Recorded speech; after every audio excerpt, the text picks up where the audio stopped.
aspect that we must look into. And some of these aspects were expressed by international bodies such as the UN, expressed by our government, to ensure that we make sure that communities live the life worth living. And for that, we need to ensure that our infrastructure, mainly in what Councillor Sotraga MMC has referred to water,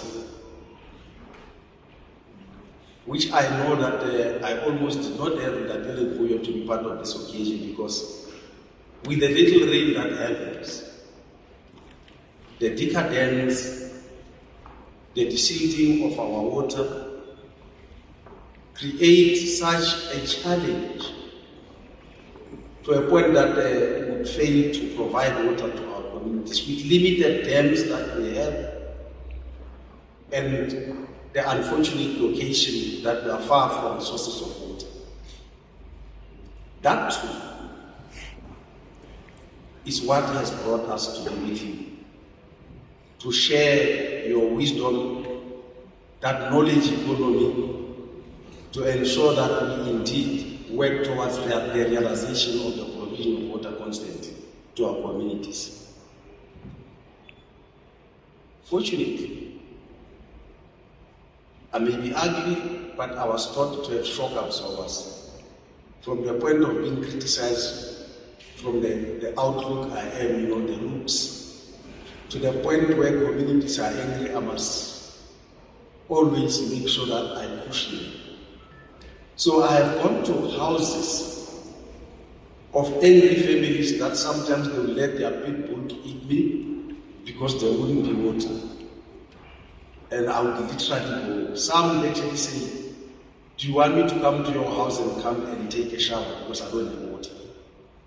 So that in itself is a sign of the challenge that we are facing. So at that level, as councillors, we always humble ourselves to our communities.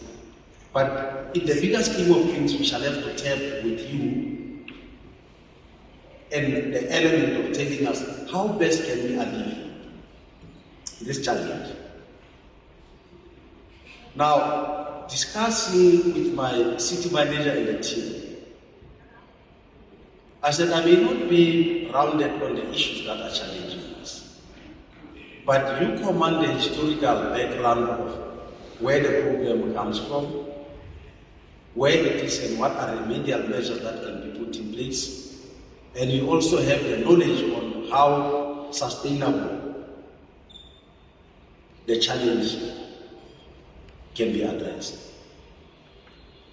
Ladies and gentlemen, we're talking today when some of the people of our metro are still using pit latrines and bucket systems. That too speaks to a serious challenge of sanitation. It needs to be answered. There's no new money from the metro that can address that. But certainly there's money that can be tapped on. We probably as councillors might have reached a ceiling, but I can tell you, sitting here, you command such knowledge that can filtrate into some sources of resources that can unbundle this. So that's one other aspect why we called you to say, we cannot fail to think when we are there. Give us strength, advise and lead us in the space, so that we must literally service our communities.